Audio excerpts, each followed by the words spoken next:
Slamet SPD selaku Kepala Sekolah SD Negeri 1 Karangsambung. Yang kami hormati Bapak Miskun Adi Prasetya SPD selaku calon guru penggerak Angkatan 6 Kabupaten Kebumen, dan Bapak Ibu guru serta staf karyawan SD Negeri 1 Karangsambung yang berbahagia. Marilah kita panjatkan puji syukur kehadirat Allah Subhanahu wa Ta'ala yang telah memberikan rahmat hidayah dan inayahnya kepada kita semuanya, sehingga pada pagi hari ini kita dapat berkumpul di gedung SD Negeri 1 Karangsambung dalam acara workshop implementasi budaya positif di lingkungan sekolah dalam keadaan sehat walafiat tanpa suatu alangan apapun. Sholawat serta salam senantiasa kita sanjungkan untuk Nabi Agung kita Muhammad Sallallahu Alaihi Wasallam yang kita nantikan syafaatnya kelak di yaumil kiamat. Allahumma amin. Bapak Ibu yang kami hormati, sebelum acara dimulai, terlebih dahulu saya akan membacakan runtutan acara yang akan kita laksanakan pada pagi hari ini. Yang pertama adalah pembukaan, dilanjutkan dengan menyanyikan lagu Indonesia Raya. Kemudian acara yang ketiga adalah sambutan dari Kepala Sekolah SD Negeri 1 Karangsambung. Kemudian acara inti, yaitu penyampaian materi implementasi budaya positif di lingkungan sekolah, dan acara kelima lain-lain dilanjutkan dan diakhiri dengan acara penutup. Marilah Bapak Ibu semuanya, kita buka acara pada pagi hari ini dengan bacaan basmalah bersama. Bismillahirrahmanirrahim. Terima kasih. Semoga kita dapat melaksanakan acara pada pagi hari ini dengan lancar. Acara yang kedua yaitu menyanyikan lagu Indonesia Raya. Kepada petugas disilahkan, Bapak Ibu dimohon untuk berdiri.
Hadirin disilakan duduk kembali.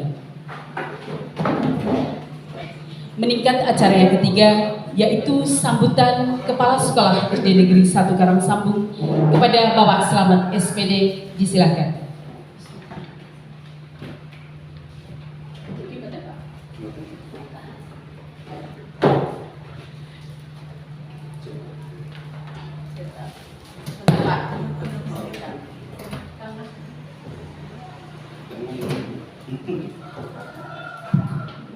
Bismillahirrahmanirrahim. Assalamualaikum warahmatullahi wabarakatuh. Waalaikumsalam warahmatullahi wabarakatuh. Bismillah, alhamdulillah, la haula wala quwata illa billah, amma ba'da.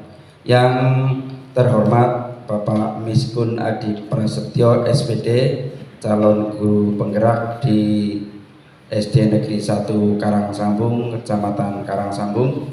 Bapak Ibu guru, karyawan, karyawati SD Negeri 1 Karangsambung yang saya hormati, alhamdulillahirabbil alamin, pada pagi siang hari ini kita dapat berkumpul di ruangan kelas 6A dalam rangka workshop implementasi budaya positif di lingkungan sekolah oleh Bapak Miskun Adi Prasetyo SPD dalam rangka sebagai calon guru penggerak angkatan ke-6 Kabupaten Kebumen.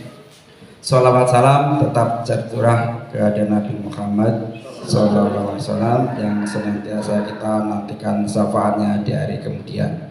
Bapak Ibu yang saya hormati, mohon maaf untuk pagi hari ini Bapak Ibu merasa terganggu, dan pada kegiatan pagi hari ini ada kegiatan workshop yang dilaksanakan oleh Bapak Miskun. Yang pertama saya mengucapkan terima kasih Pak Miskun, terima kasih kepada Pak Miskun yang sudah sekian lama untuk menjadi calon guru penggerak dalam proses guru penggerak, dan untuk saat ini mengadakan workshop yang dihadiri oleh semua Bapak Ibu guru, semua Bapak Ibu karyawan, karyawati SD Negeri 1 Karangsambung. Semoga di kegiatan hari ini, di kegiatan seperti ini dapat kita petik manfaatnya, dan teman-teman Bapak Ibu guru supaya mempunyai semangat untuk mendaftar menjadi guru penggerak, seperti Pak Miskun yang sudah sebentar lagi dilantik sebagai guru penggerak. Bapak Ibu yang saya hormati, untuk pada pagi hari ini saya mohon maaf bahwa kegiatan di hari ini adalah kegiatan senam bersama, sehingga untuk menghadiri workshop pada hari ini kita Bapak Ibu guru dan karyawan-karyawati SD Negeri 1 Karangsambung memakai pakaian olahraga. Mohon maaf Pak Miskun, untuk hari ini kita memang direncanakan senam bersama dan dilanjutkan kegiatan workshop oleh Pak Miskun. Bapak Ibu yang saya hormati, untuk harapan saya untuk Pak Miskun, satu, mohon Pak Miskun untuk selalu semangat melaksanakan tugas-tugasnya sebagai calon guru penggerak.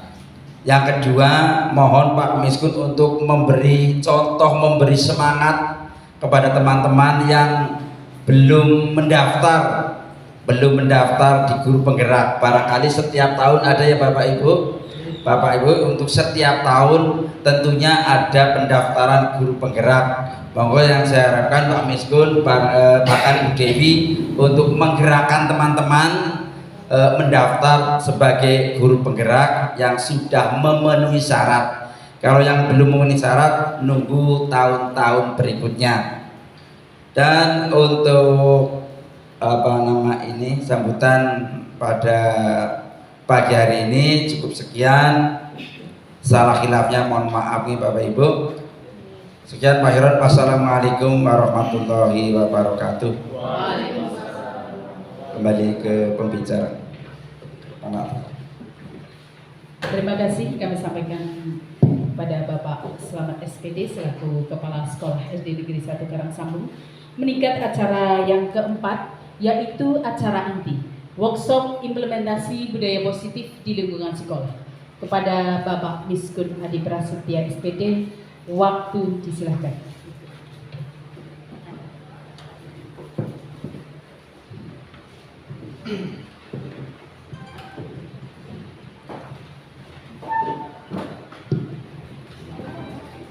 Assalamualaikum warahmatullahi wabarakatuh. Bismillah, alhamdulillah, la haula wala quwata illa billah, amma ba'du. Yang saya hormati Bapak Kepala Sekolah SDN 1 Karangsambung. Yang saya hormati juga Bapak dan Ibu Guru beserta karyawan-karyawati SDN 1 Karangsambung. Pertama-tama marilah kita senantiasa memanjatkan puja dan puji syukur pada Allah Subhanahu wa taala yang telah melimpahkan rahmat dan hidayahnya sehingga pada pagi hari ini kita dapat berkumpul bertemu dalam keadaan sehat walafiat yang penuh berkah. Semoga Allah selalu melancarkan apa yang menjadi hajat kita. Allahumma amin. Sholawat bagi salam mudah-mudahan tercurahkan kepada baginda Nabi Muhammad Sallallahu Alaihi Wasallam yang senantiasa kita harapkan syafaatnya di hari kiamat. Allahumma amin. Pertama saya mengucapkan selamat datang dan ucapan terima kasih kepada Bapak Ibu yang sudah meluangkan waktunya pada hari ini untuk menghadiri acara saya, yaitu dalam rangka workshop implementasi budaya positif di lingkungan sekolah, dalam rangka untuk memenuhi tugas saya sebagai calon guru penggerak di Kabupaten Kebumen, angkatan 6 di Kabupaten Kebumen. Selanjutnya nanti kita bisa bersama-sama menyimak paparan saya yang terkait dengan kegiatan budaya positif di lingkungan sekolah. Baik Bapak Ibu yang saya hormati, langsung saja saya menuju ke materi.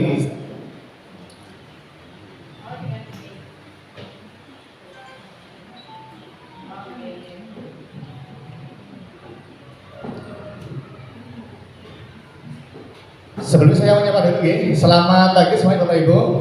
Alhamdulillah ya. Mari kita bersama-sama selamat pagi. Pagi. Yes. Ya. pagi. Yes, luar biasa ya.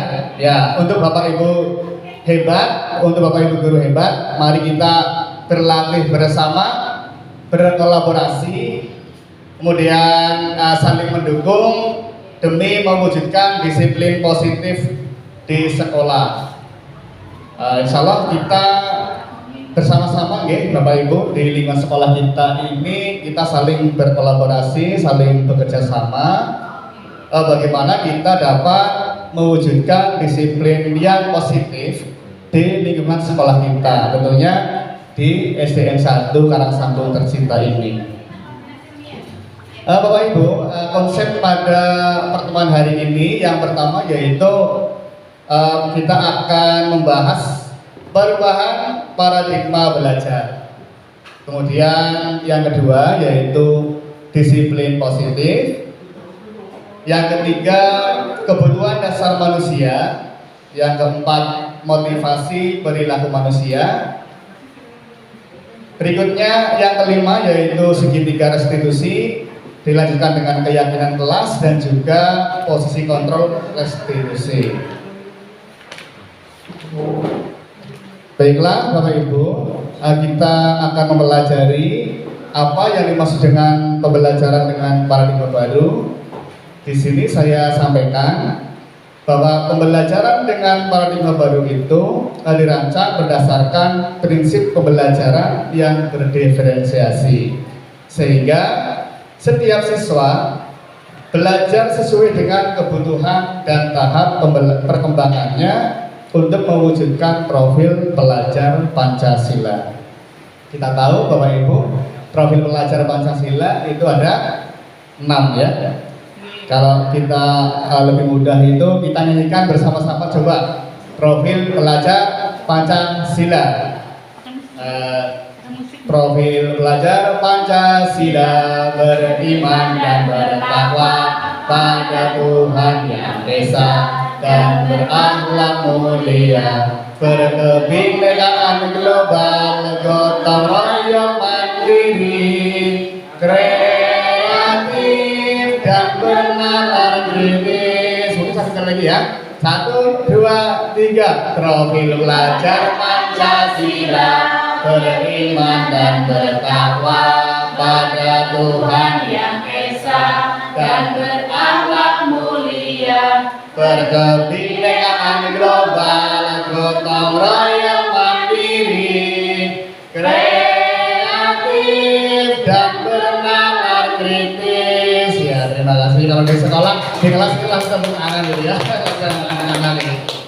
Ya, itu diantaranya menerapkan profil pelajar Pancasila. Baiklah Bapak Ibu, kita lanjutkan dulu untuk disiplin positif.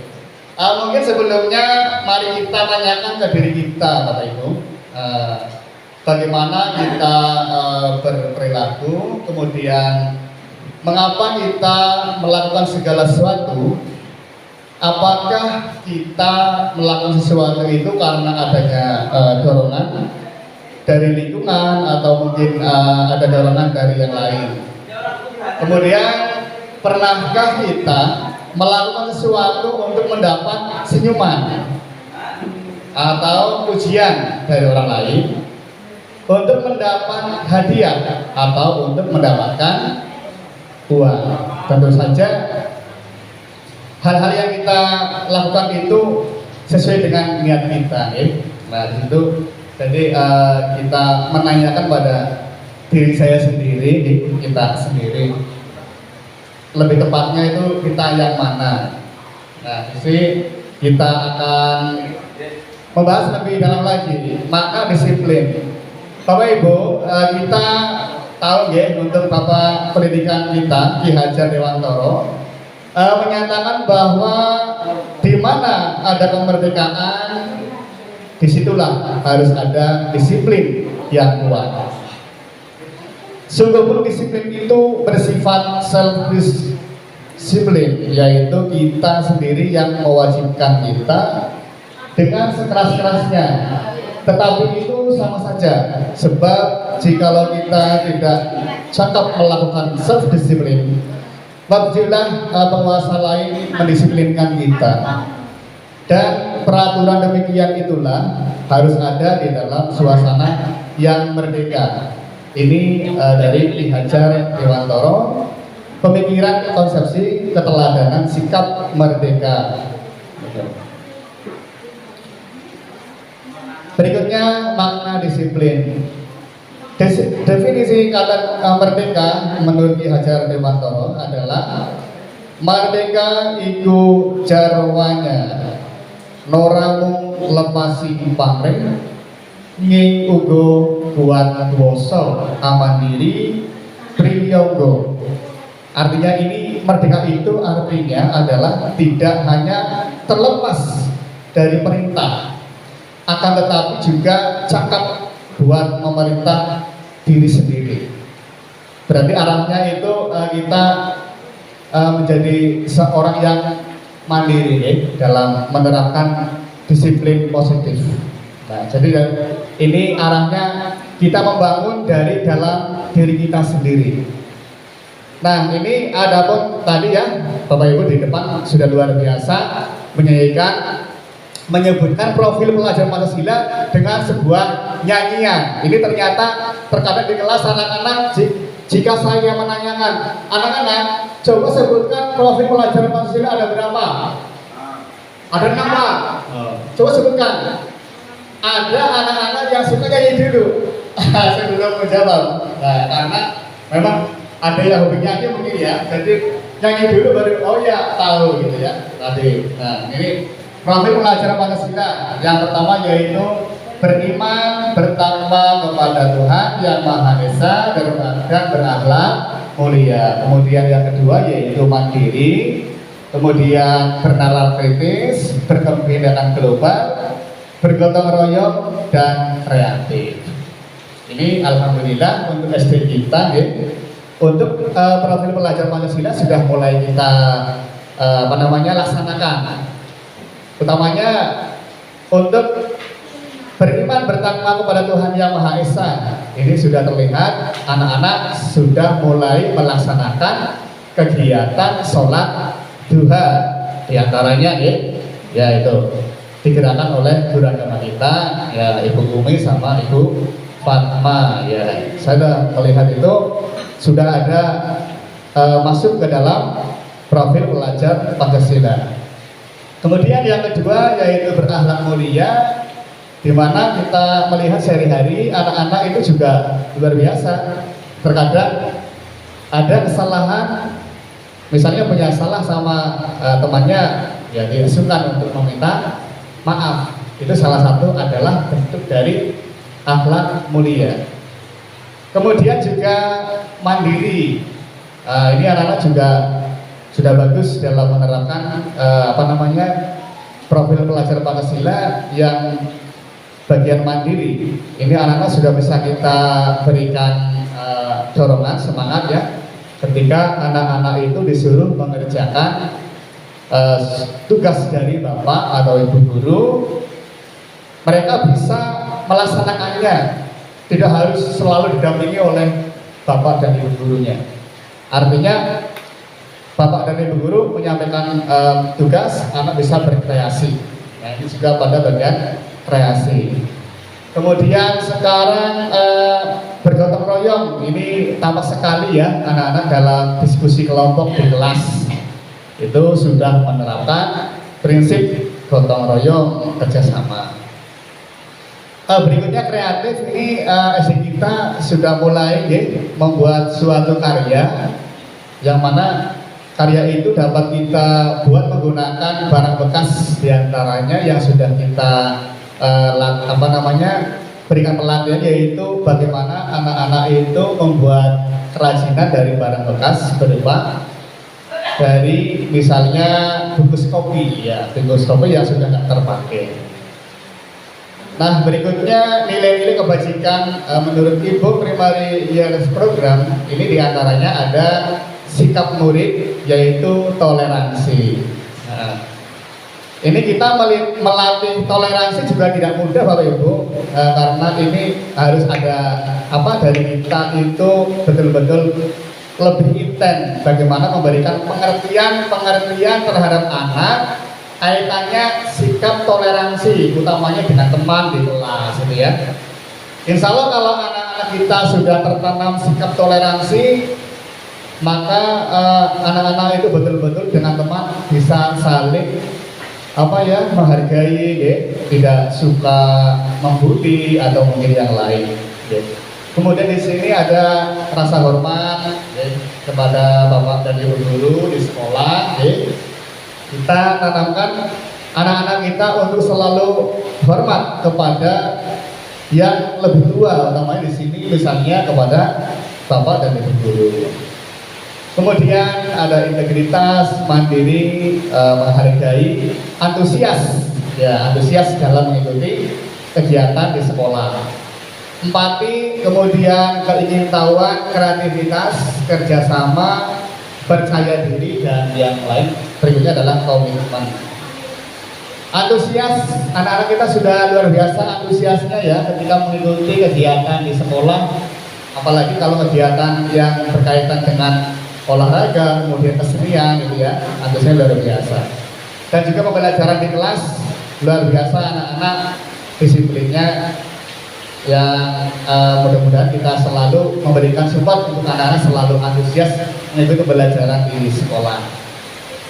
Berikutnya 9 pilar karakter di Indonesia Heritage Fundamental. Ini adalah cinta Tuhan dan segenap ciptaannya, kemudian kemandirian dan tanggung jawab, kejujuran atau amanah, diplomatis, kemudian hormat dan santun, dermawan, suka menolong dan gotong royong, percaya diri, kreatif, dan kinerja dan pekerja keras, kepemimpinan dan kearifan dan keadilan, baik dari rendah hati, toleransi, kedamaian, dan kesatuan.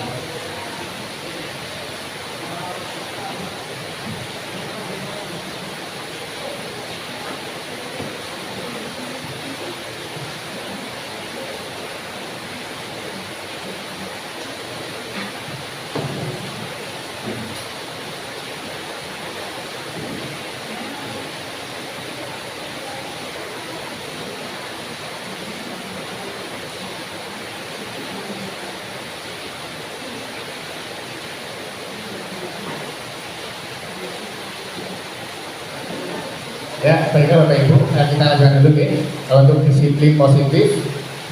Kesimpulannya, disiplin itu dapat kita artikan sebagai sesuatu yang dilakukan oleh seseorang kepada orang lain untuk mendapatkan kepatuhan. Terkadang kita menghubungkan kedisiplinan pada ketidaknyamanan. Ya, terkadang ya karena kalau disiplin itu terkadang kita ada rasa ketidaknyamanan itu pasti, karena harus misalnya seperti kita berangkat harus jam sekian, harus pukul sekian, kan itu terkadang juga ada rasa ketidaknyamanan. Tapi kalau itu sudah komitmen dalam diri kita, sudah tertanam dalam diri kita, ya insya Allah itu tidak tidak menjadi masalah untuk disiplinnya. Kemudian sebagai pendidik, tujuan kita adalah menciptakan anak-anak yang memiliki disiplin diri sehingga mereka bisa berperilaku dengan mengacu pada nilai-nilai kebajikan universal dan memiliki motivasi intrinsik bukan ekstrinsik. Nah, di sini yang dimaksud motivasi intrinsik itu maksudnya motivasi atau semangat atau dorongan itu yang berasal dari diri kita, dari dalam diri kita sendiri. Maksudnya tidak harus dipaksa, tidak harus tidak harus dipaksa lah intinya gitu. Nah, sedangkan kalau ekstrinsik itu kan berarti mereka melakukan itu karena ada suatu imbalan atau mungkin hadiah atau yang lain bentuknya. Nah itu. Nah, jadi di sini lebih mengena pada perilaku disiplin yang berasal dari intrinsik kita. Kemudian berikutnya adalah disiplin positif. Ini merupakan salah satu cara penerapan disiplin yang bertujuan untuk menumbuhkan kesadaran serta memberdayakan anak untuk melakukan sesuatu tanpa paksaan. Nah, ini ya, tanpa paksaan, tanpa ancaman maupun hukuman. Bapak Ibu yang saya hormati, selanjutnya saya akan menyampaikan di sini adalah tentang kebutuhan dasar manusia. Nah, tentu saja di sini kita semua mempunyai, terutama anak-anak ya, mempunyai kebutuhan dasar. Yang pertama adalah bertahan hidup. Kemudian yang kedua yaitu kasih sayang dan rasa diterima. Yang ketiga kebebasan, yang keempat penguasaan. Nah, mungkin Bapak Ibu kalau di kelas melihat anak-anak kita itu bermacam-macam ya. Nah, artinya kita berlatih bagaimana mengamati anak-anak kita di kelas. Itu ada yang kadang suka berhitung, ada yang sukanya membaca, ada yang sukanya itu kalau disuruh misalnya kerja bakti bersih-bersih itu senang sekali ya. Tapi kalau pelajaran agak susah ya, ada itu ya. Jadi kita memang lebih jeli lagi bagaimana kita itu memperhatikan anak. Ya, memperhatikan anak itu sebetulnya ketika anak misalnya ketika pembelajaran suka jalan-jalan ya. Sebetulnya itu ada kebutuhan yang belum dipenuhi Bapak Ibu. Mungkin di sini ada, mungkin misalnya ya, suatu ketika ada pelajaran bahasa Indonesia. Misalnya ada anak yang memang satu tidak suka, kedua kali mungkin membaca juga masih kesulitan. Tentu saja dia itu merasa nggak nyambung ya. Maksudnya membaca belum lancar, kemudian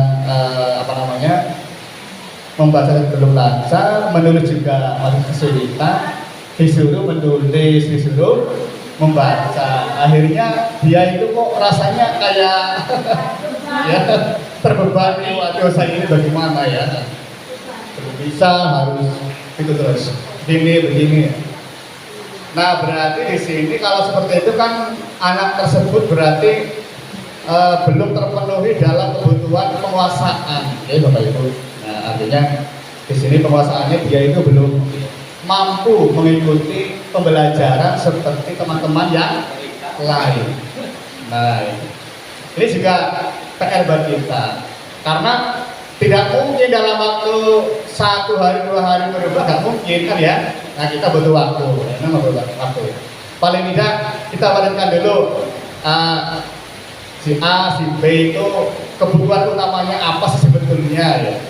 Kalau di kelas bisa seperti ini. Gitu. Kalau yang sudah punya penguasaan bagus, ya udah berarti misalnya ada pelajar bahasa Indonesia sudah bisa langsung baca, menulis. Ya. Tapi di sini ada juga mungkin kadang kasih sayang dan rasa diterimanya ada yang kurang juga mempengaruhi. Nah, jadi berbagi fakta Bapak Ibu. Nah, untuk itu mari kita bersama-sama ya, maksudnya belajar bersama untuk kebutuhan dasar anak. Jadi kita memahami kebutuhan dasar anak supaya nanti kita bisa paling tidak ya mengetahui kalau si A ini harusnya diperlakukan seperti ini, si B seperti ini. Nah, baiklah, motivasi perilaku manusia ini menurut teori motivasi dosen menurutnya adalah dalam bukunya Restricting School Discipline menyatakan ada 5 motivasi perilaku manusia. Yang pertama yaitu untuk menghindari ketidaknyamanan atau hukuman. Ini adalah tingkat terendah karena anak itu hanya takut karena kalau nanti mau berbuat seperti ini dihukum. Nah, berarti itu paling rendah ya, maksudnya karena ada hukuman. Ya Bapak Ibu tahu sendiri kan hukuman itu bentuknya apa kalau di sekolah ya. Gitu macam ya. Tidak mengerjakan PR, tidak piket kelas misalnya itu ya. Nah, biasanya orang yang motivasi perilakunya untuk menghindari hukuman atau ketidaknyamanan akan bertanya apa yang akan terjadi apabila saya tidak melakukannya. Jadi dalam dirinya sudah ada was-was. Kalau saya tidak piket kelas, nanti saya bagaimana? Kemudian kalau saya tidak mengerjakan PR, saya bagaimana? Sebenarnya mereka sedang menghindari permasalahan yang mungkin muncul dan berpengaruh pada mereka secara fisik, psikologis maupun tidak terpenuhinya kebutuhan mereka. Bila mereka tidak melakukan tindakan tersebut, nah ini motivasi ini adalah bersifat eksternal. Jadi melakukan karena menghindari hukuman kan berarti eksternal ya. Yang kedua yaitu untuk mendapatkan imbalan atau penghargaan dari orang lain. Ya paling mudah itu misalnya hadiah ya, mendapat hadiah. Tapi ini satu tingkat lebih baik lagi ya karena punya motivasi mendapatkan imbalan. Nah satu tingkat di atas motivasi yang pertama di sini ya. Di sini orang yang berperilaku untuk mendapatkan imbalan atau penghargaan dari orang lain. Maka orang dengan motivasi ini akan bertanya apa yang akan saya dapatkan apabila saya melakukannya. Nah, mereka melakukan sebuah tindakan untuk mendapatkan pujian dari orang lain yang menurut mereka penting dan mereka letakkan dalam dunia berkualitas mereka.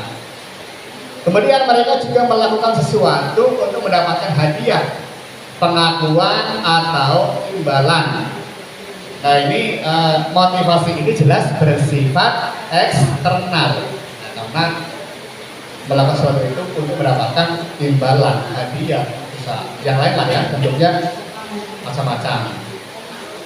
Berikutnya yang ketiga yaitu untuk menjadi orang yang mereka inginkan dan menghargai diri sendiri dengan nilai-nilai yang mereka percaya.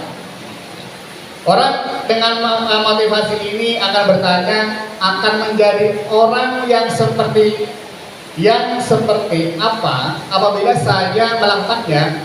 Nah, maka mereka melakukan sesuatu karena nilai-nilai yang mereka yakini dan hargai, dan mereka melakukannya karena mereka ingin menjadi orang yang melakukan nilai-nilai yang mereka yakini adalah motivasi yang akan membuat seorang memiliki kepercayaan.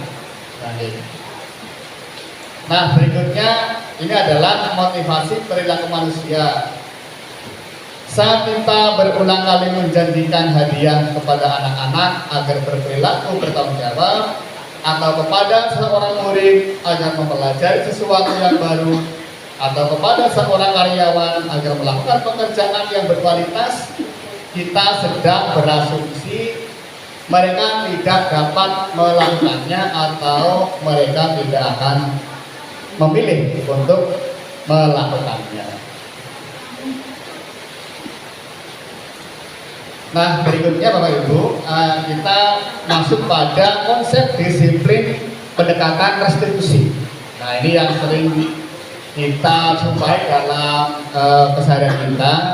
Tentunya Bapak Ibu mungkin sering ya kalau misalnya kita, utamanya ini pada saat upacara bendera, Bapak Ibu mungkin sering sekali melihat anak-anak kita ada yang belum menggunakan seragam yang lengkap, seperti misalnya tidak memakai topi, itu sangat umum sekali.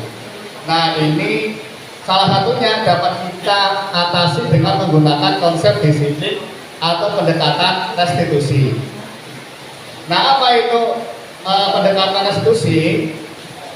Restitusi itu sendiri adalah proses menciptakan kondisi bagi murid untuk memperbaiki kesalahan mereka, sehingga mereka bisa kembali pada kelompok mereka dengan karakter yang lebih kuat.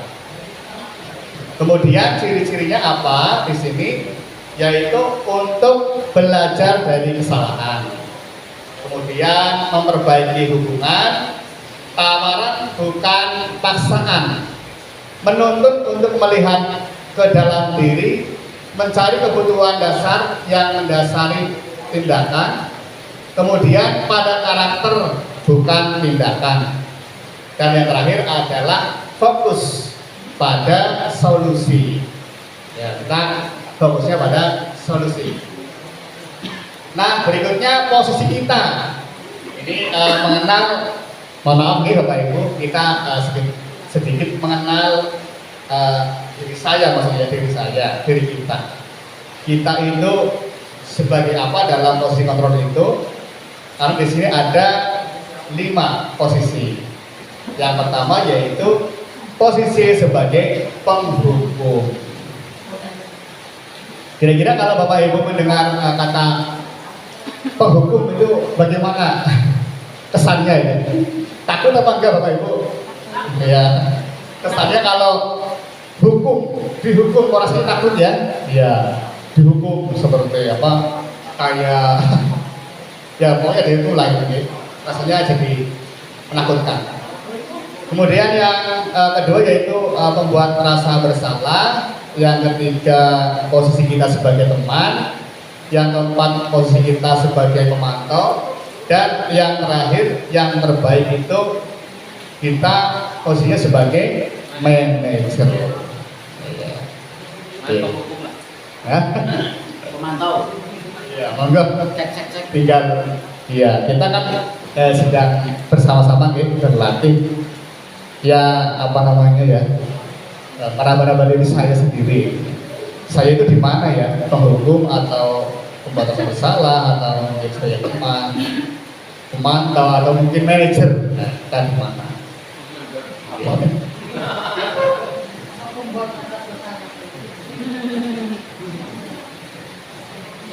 Nah, sekarang contoh penerapan 5 posisi kontrol ini ya. Yang pertama adalah jika kita sebagai penghukum, maka kita akan mengatakan patuhi aturan sekolah, lalu berdiri di depan barisan.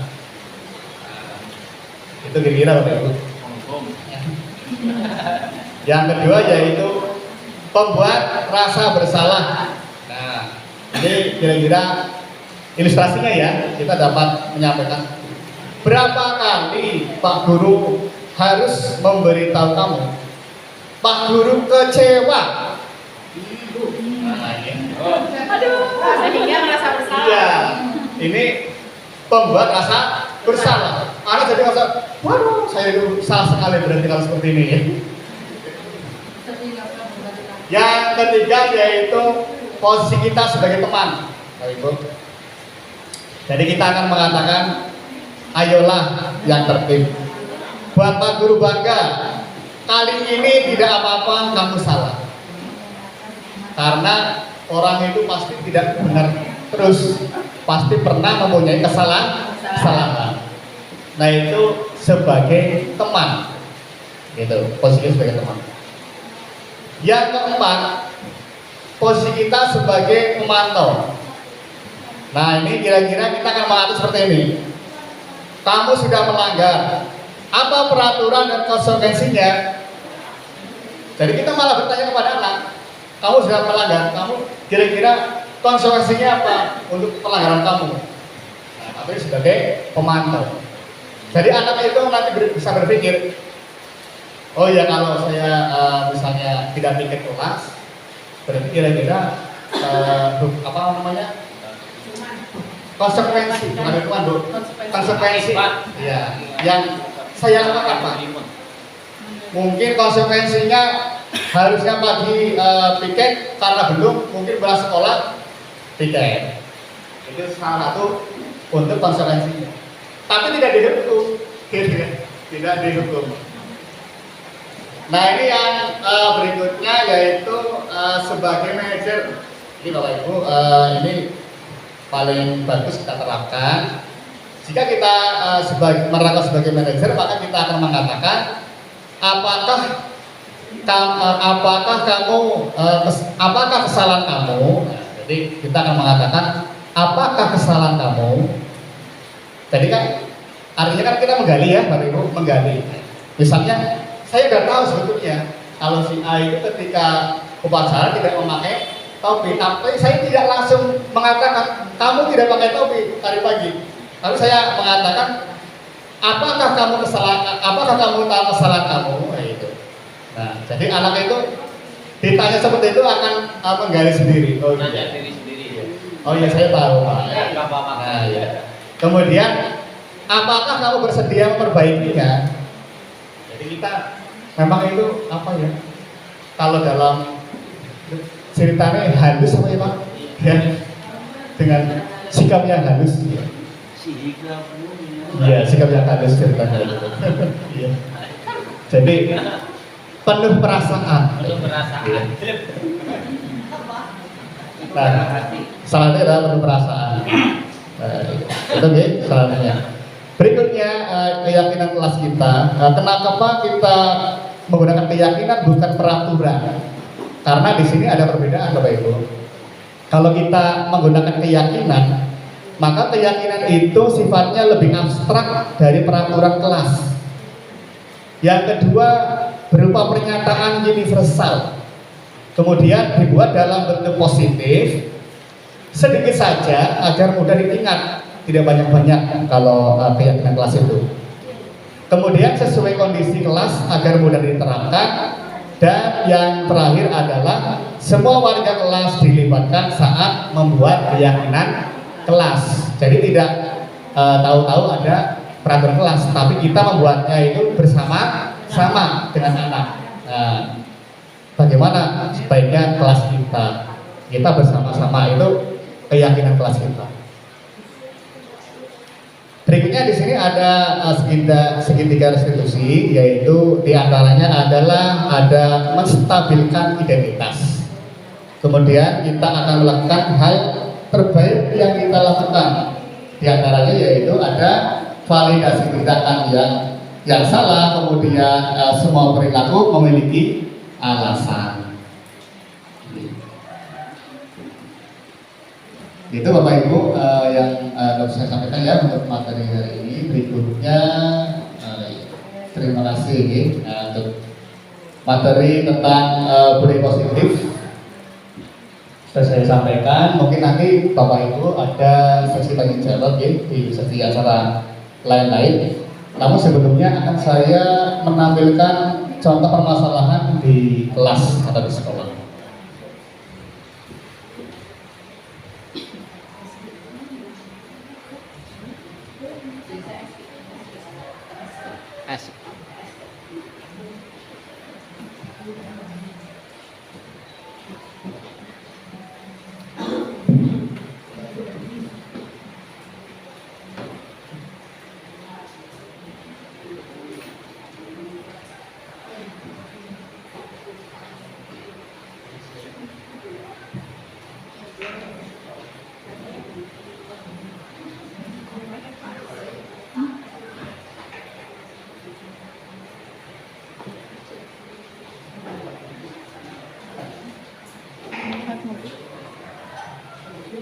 Monggo Bapak Ibu sambil santai ya. Ini materi untuk budaya emosi sudah selesai, jadi saya akan menampilkan sebuah permasalahan yang ada di suatu sekolahan.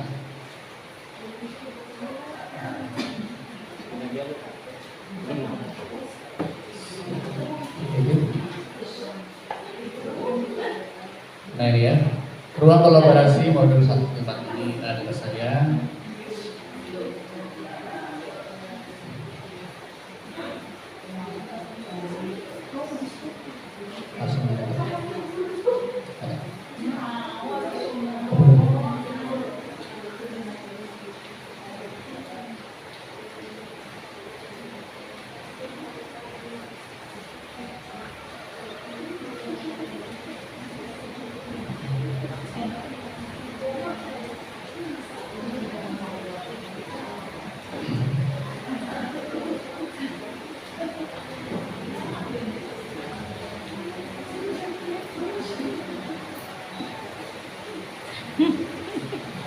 Bapak Ibu sambil santai. Ini saya akan menampilkan. Ini sudah bisa dinikmati snacknya Pak. Untuk permasalahan.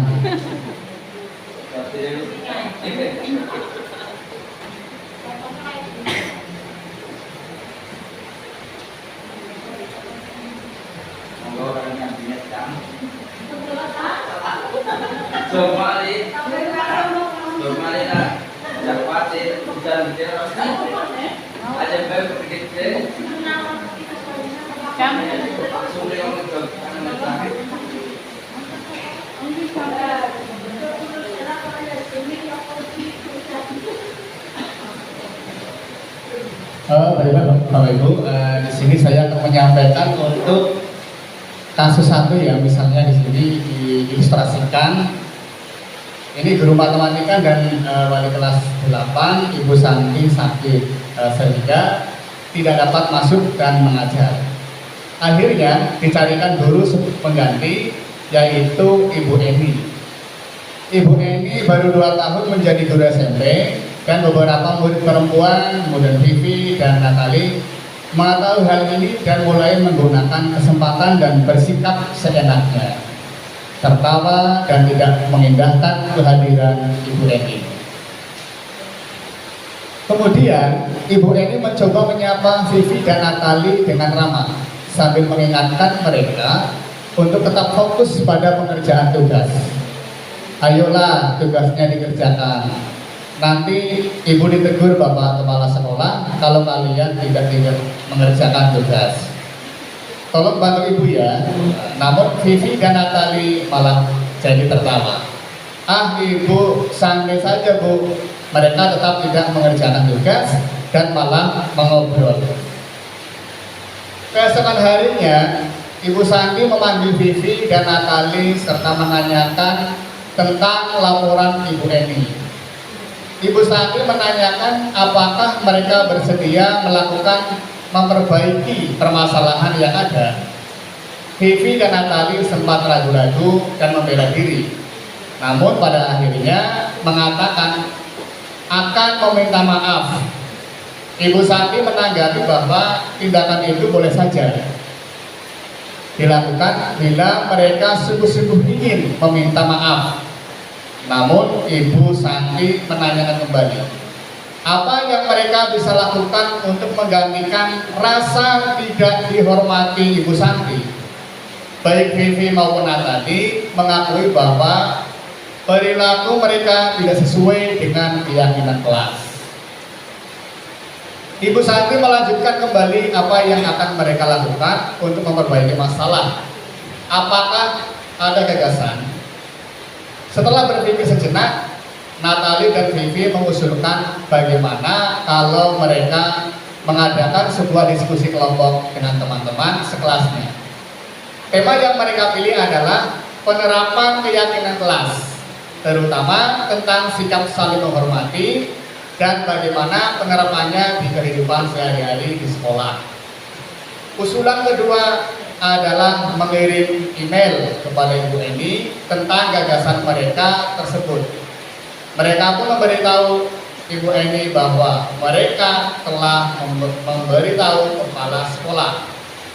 Pak Hasan, bila lain waktu ada kehadiran ketiadaan guru, maka mereka akan mengusulkan Ibu Eni sebagai guru pengganti. Nah, di sini pertanyaan yang pertama, dalam kasus di atas, langkah-langkah restitusi apa saja yang sudah dijalankan oleh Ibu Santi? Jadi yang pertama yaitu Ibu Santi telah menstabilkan identitas. Buktinya dengan menanyakan, Ibu Santi memanggil Vivi dan Natali serta menanyakan laporan dari Ibu Eni. Itu menanyakan, menstabilkan identitas. Yang kedua yaitu validasi tindakan yang salah, yaitu Ibu Santi menanyakan apakah mereka bersedia memperbaiki kesalahan mereka. Nah, tanggapan Bu Santi bahwa tindakan itu boleh saja dilakukan bila mereka sungguh-sungguh ingin meminta maaf. Nah, berikutnya yaitu menanyakan keyakinan. Apa yang mereka bisa lakukan untuk menggantikan rasa tidak dihormati Bu Santi? Nah, pertanyaan berikutnya yaitu menurut kita adalah restitusi yang diusulkan Vivi dan Natali sudah sesuai dengan pelanggaran yang telah dibuat. Yaitu apakah langkah-langkah restitusi yang telah diusulkan mereka, yaitu menurut saya restitusi yang diusulkan Vivi dan Natali sudah sesuai dengan pelanggaran yang telah diperbuat, yaitu diantaranya adalah mengusulkan diskusi kelompok dengan teman sekelas, dengan teman sikap saling menghormati. Kemudian ya dengan tema saling menghormati. Kemudian mengirim email kepada Ibu Eni tentang gagasan mereka. Kemudian memberitahu kepala sekolah, Pak Hasan, bila lain waktu tidak ada guru, mengusulkan agar Bu Eni sebagai guru pengganti. Nah, pertanyaan yang ketiga dalam kasus tersebut adalah, dalam kasus di atas, posisi apakah yang telah diambil oleh Ibu Eni dalam menangani Vivi dan Natali? Yaitu dalam kasus di atas, posisi yang telah diambil oleh Ibu Eni dalam menangani kasus Vivi dan Natali adalah sebagai teman, ya, karena Ibu Eni itu mencoba menyapa Vivi dan Natali dengan ramah sambil mengingatkan mereka untuk tetap fokus mengerjakan tugas. Kalau kalian tidak mengerjakan tugas, tolong bantu ibu ya. Nah, itu berarti kan sebagai teman posisinya. Kemudian jika kita sebagai Pak Hasan, maka kita akan maka Pak Hasan akan menyikapi dengan langkah yang ditempuh Ibu Santi sudah tepat dan menyetujuinya karena Ibu Santi itu sudah memposisikan diri sebagai manajer dan telah melakukan langkah-langkah segitiga restitusi dalam menyelesaikan masalah siswanya. Nah, itu nih. Baik Bapak Ibu, untuk yang terakhir tadi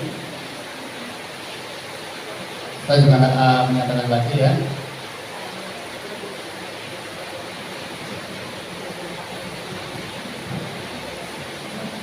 Nah, berikutnya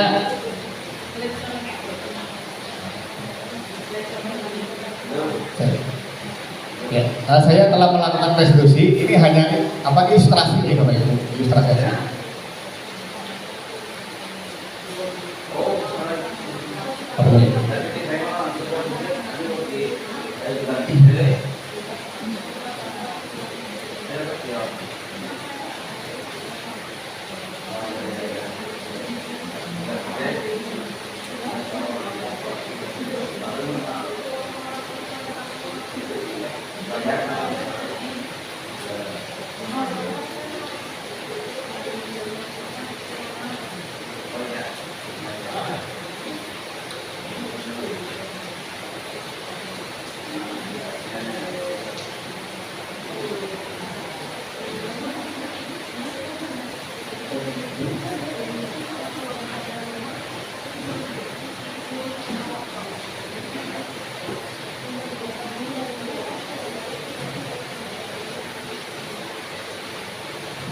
Ya, baiklah Bapak Ibu, sampai di penghujung acara ya, untuk acara saya kira sudah selesai untuk pemaparan saya dari awal sampai akhir tentang budaya positif sekolah.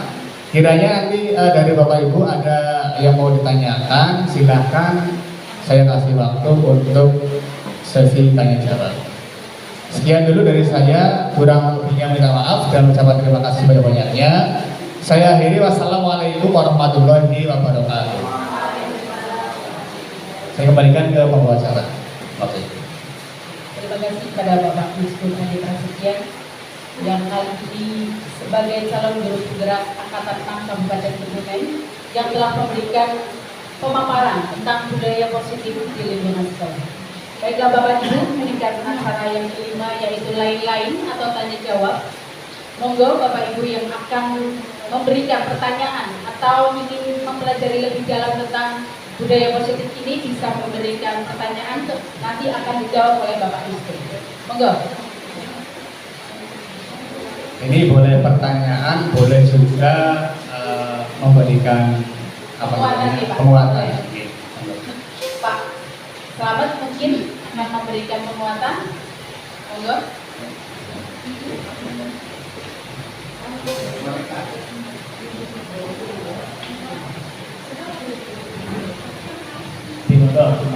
Ya, terima kasih untuk Bapak Ibu sebagai pembawa acara dan Pak Miskun sebagai pembicara atas dari workshop implementasi budaya positif ya jadi sekarang sambung. Bapak Ibu yang saya hormati, Bapak Ibu tentunya sudah memperhatikan tayangan dari Pak Miskun untuk kehadiran tayangan tadi sudah jelas bahwa implementasi budaya positif tentunya di SD Karang Sambung 1 kita harus diterapkan dari siswa maupun dari guru karyawan. Monggo Bapak Ibu kita bersama-sama untuk menerapkan budaya positif dari semuanya, baik dari Bapak Ibu guru, anak-anak dan karyawan-karyawati. Di sini tadi tidak hanya tentang pembelajaran Bapak Ibu, budaya positif banyak melingkupi berbagai macam, banyak sekali. Yang penting kita berusaha untuk melaksanakan semampu kita. Kita berusaha untuk melaksanakan semampu kita. Benar untuk Pak Miskun, terima kasih atas tayangannya. Mudah-mudahan tayangan ini dapat sebagai pedoman atau contoh dan aturan-aturan seperti apa Bu Dewi namanya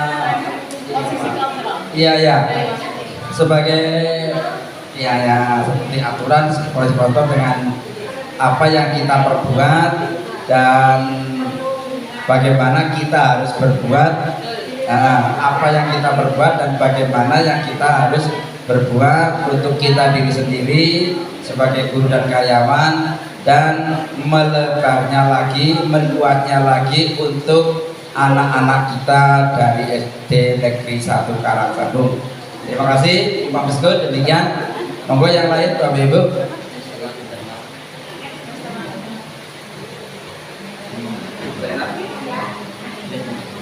Terima kasih Pak Selamat selaku Kepala Sekolah Negeri 1 Karangsambung yang telah memberikan penguatan.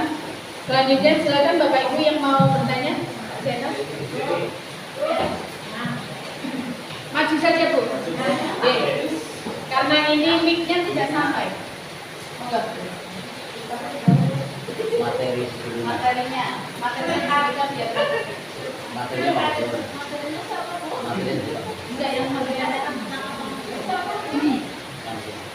Terima kasih untuk waktu yang diberikan kepada saya.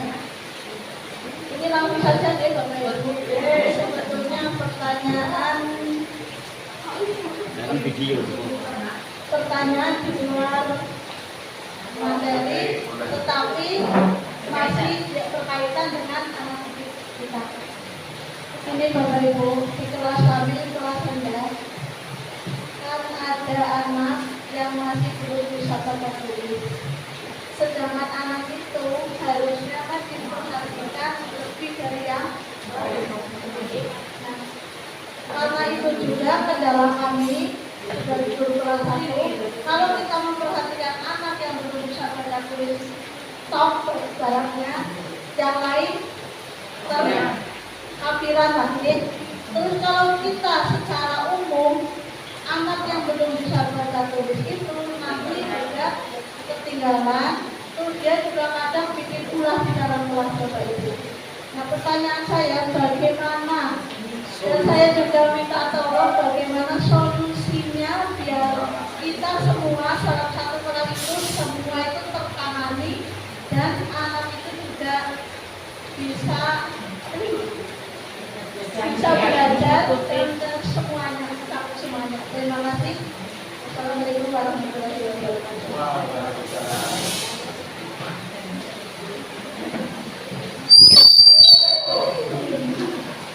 Ya, monggo Pak Miskun untuk memberi jawaban.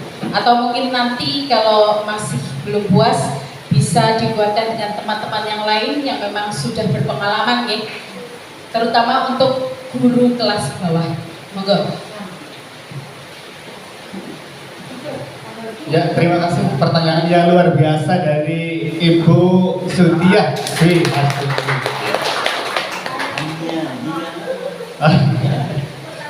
Ini sebetulnya permasalahannya sangat umum ya, terjadi di kelas.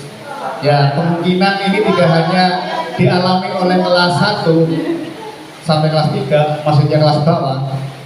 Dan juga ini juga bisa dialami oleh kita sebagai yang menangani di kelas atas.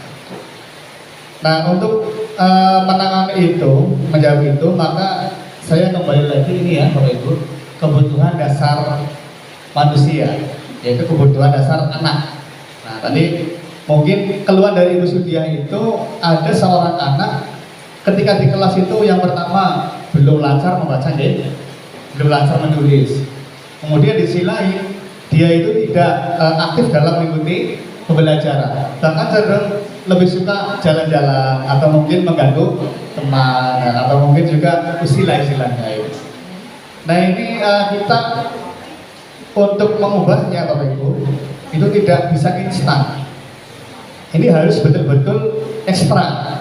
Kita sebagai guru dalam menanganinya itu harus betul-betul dengan kesabaran, dengan ekstra yang luar biasa. Maksudnya tidak membutuhkan waktu 1-2 hari, 1 minggu atau 2 minggu. Ini bisa dikatakan menangannya itu berkelanjutan, kan ya, karena ya Bapak Ibu sudah, saya yakin sudah pengalaman lah, sudah mengajar dari tahun berapa sampai sekarang. Bagaimana anak itu, apakah ketika di kelas 1 seperti ini nanti di kelas 2 sudah berubah? Belum menjamin kan karena ini memang betul-betul membutuhkan waktu. Nah, cuma di sini kita mencoba dari Bapak Ibu itu coba anak itu membutuhkan apa kira-kira. Kalau dia belum bisa membaca, menulis, berarti itu kebutuhannya adalah pada penguasaan. Jadi dia itu belum menguasai. Disuruh menulis juga belum bisa, disuruh membaca juga belum lancar. Sedangkan yang lain sudah lancar, disuruh membaca tulis lancar. Artinya dari situ saja dia sudah merasa, waduh saya ini belum bisa, bagaimana? Akhirnya daripada dia diam, duduk, mengalihkan aktivitas lain, mengganggu teman, kadang lari-lari, gitu ya enggak? Gitu. Salah satunya adalah kebutuhan penguasaan itu di kelas. Bagaimana kalau tadi ada pendapat kebutuhan kasih sayang? Nah, ini juga pengaruh, ya kan? Nah, ya. Kita nggak tahu latar belakang anak kita bagaimana di rumah, kan gitu? Apakah dia itu ketika di rumah betul-betul diperhatikan oleh orang tuanya atau tidak? Bagaimana ibunya, bapaknya dalam memperhatikan anaknya di rumah? Gitu. atau mungkin bahkan nuwun sewu nggih, kan ada anak yang tinggal bersama mbahnya kan ya. Nah, biasanya kalau mbahnya kan kurang apa ya? Kurang open istilah kalau dalam bahasa Jawa nggih. Wis pokoknya yang penting cucu saya itu diam, menang, terus akhirnya kurang perhatian, kurang kasih sayang. Nah jadi jawabannya itu Bapak Ibu, Ibu Sudia, mungkin kalau nanti kurang begitu mengenai dikuatkan lagi oleh Bapak Ibu guru yang lain, boleh silakan berikan pendapat. Kalau dari saya seperti itu. Jadi bagaimana caranya? Ya kita memang tidak bisa instan, kita harus secara terus menerus. Nah gitu. Terima kasih Bapak dari yang lain. Monggo Bapak Ibu, ada usulan lain yang untuk memberi penguatan? Ya, saya sendiri mau menambahkan tambahan nih, Bu Setia. Nun sewu untuk mungkin kelas bawah nih, kelas 1. Kalau untuk kelas 1, kalau memang punya permasalahan anak itu masih belum bisa menguasai membaca dan menulis, dan dia itu sukanya jalan-jalan, istilahnya dia tidak mau diam ya. Kadang ada anak yang tidak bisa, cenderung diam dan minder. Tapi ini anaknya itu malah justru senengnya ganggu temannya, jalan-jalan. Mungkin ini bisa dilaksanakan dengan melihat gaya belajar kinestetik. Jadi anak itu tidak mau diam menulis di meja. Jadi Bapak Ibu guru itu bisa membuat media belajar itu di tembok-tembok kelas. Misalnya tulisan aku, bawahnya ada titik-titiknya. Jadi anak itu nanti kalau teman-temannya suruh menulis tidak mau, dia maunya jalan-jalan, yang nulis yang ada di bahan ajar yang ada di tembok-tembok itu. Begitu loh. Mungkin itu bisa menjadi salah satu alternatif ya Bu. Nah itu kan memang gaya belajar siswa itu sendiri-sendiri. Ada yang suka menulis, ada juga yang kalau memang dia suka menggambar, kita yang tidak harus menekan dia harus menulis sama, tetapi coba gambarkan apa yang kamu tahu. Ini untuk penguasaan dulu. Kemudian bisa juga dengan tambahan belajar dengan teman sebaya. Biasanya di dalam kelas Bapak Ibu kan tahu ya, ada anak-anak yang mempunyai penguasaan materi lebih dari anak yang lain. Lah, anak-anak ini dijadikan sebagai tutor sebaya. Karena kadang-kadang siswa itu enggan bertanya kepada Bapak Ibu guru, tetapi lebih suka belajar bersama teman. Begitu. Mungkin tambahan saya 2 itu Bu Sutia, selain tadi kebutuhan itu ya Pak, terus dari kebutuhan dasar manusia juga itu kan ada kebebasan. Artinya kebebasan itu merdeka. Merdeka berarti anak itu mempunyai kemerdekaan untuk belajar, yaitu salah satunya dengan memberikan dia ruang untuk mengekspresikan gaya belajarnya. Karena suka jalan-jalan, berarti artinya gaya belajarnya itu kinestetik Bapak Ibu.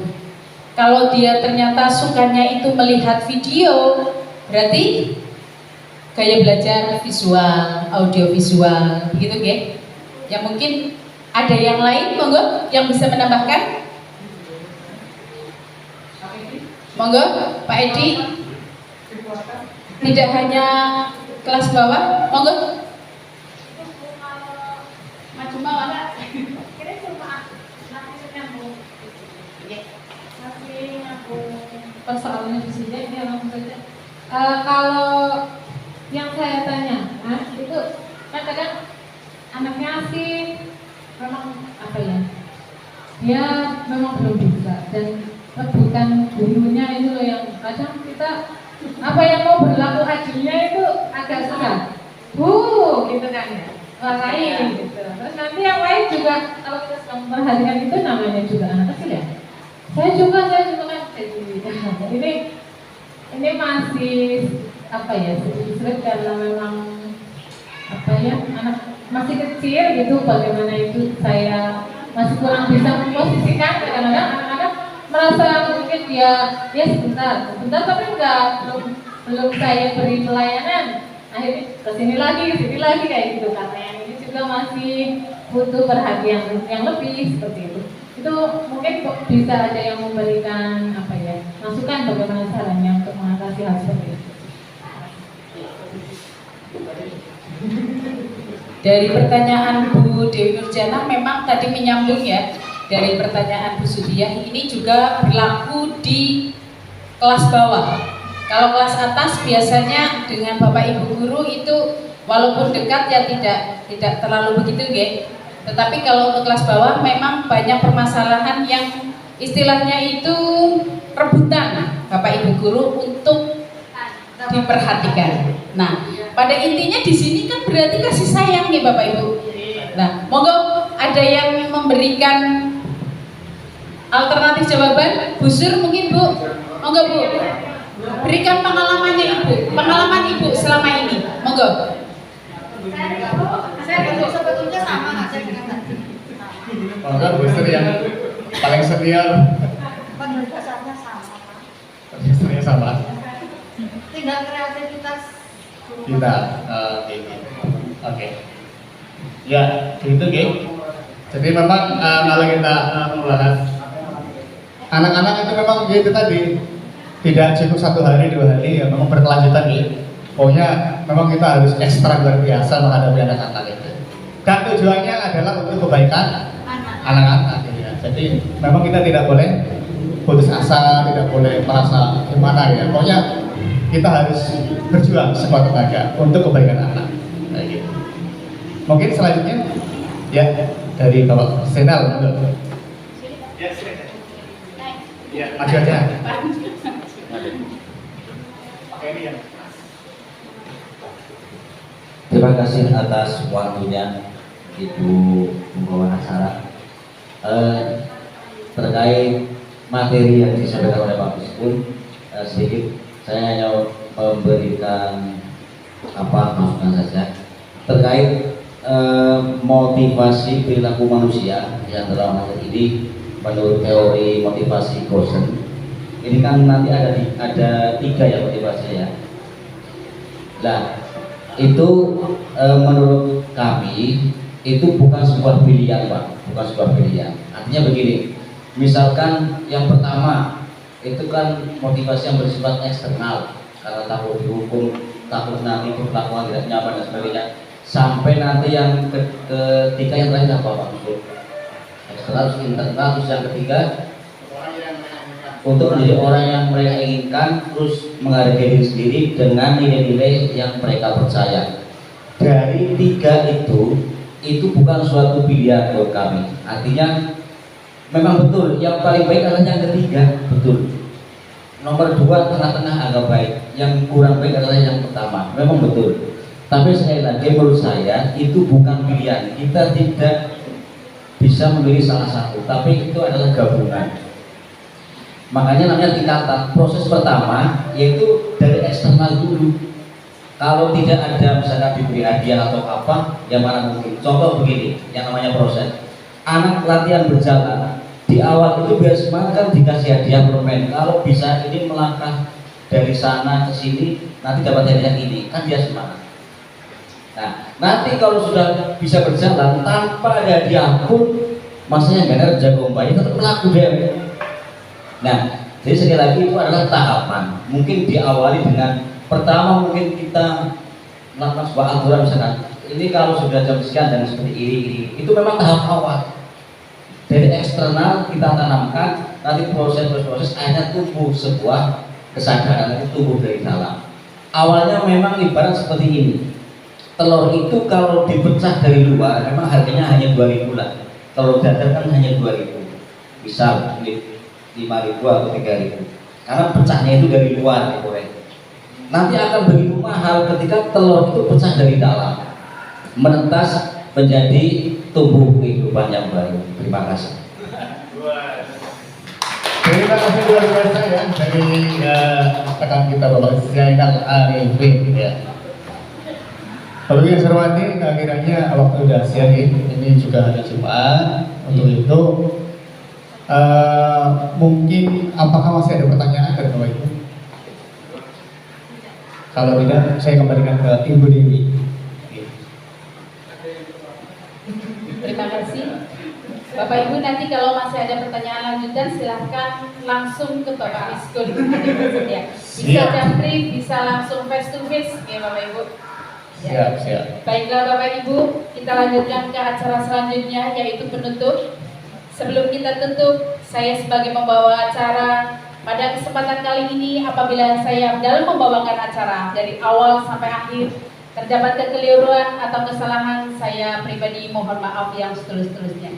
Marilah Bapak Ibu kita tutup acara pada pagi hari ini dengan bacaan hamdalah bersama. Alhamdulillahirabbil alamin. Terima kasih. Wassalamualaikum warahmatullahi wabarakatuh. Waalaikumsalam warahmatullahi wabarakatuh. Oke,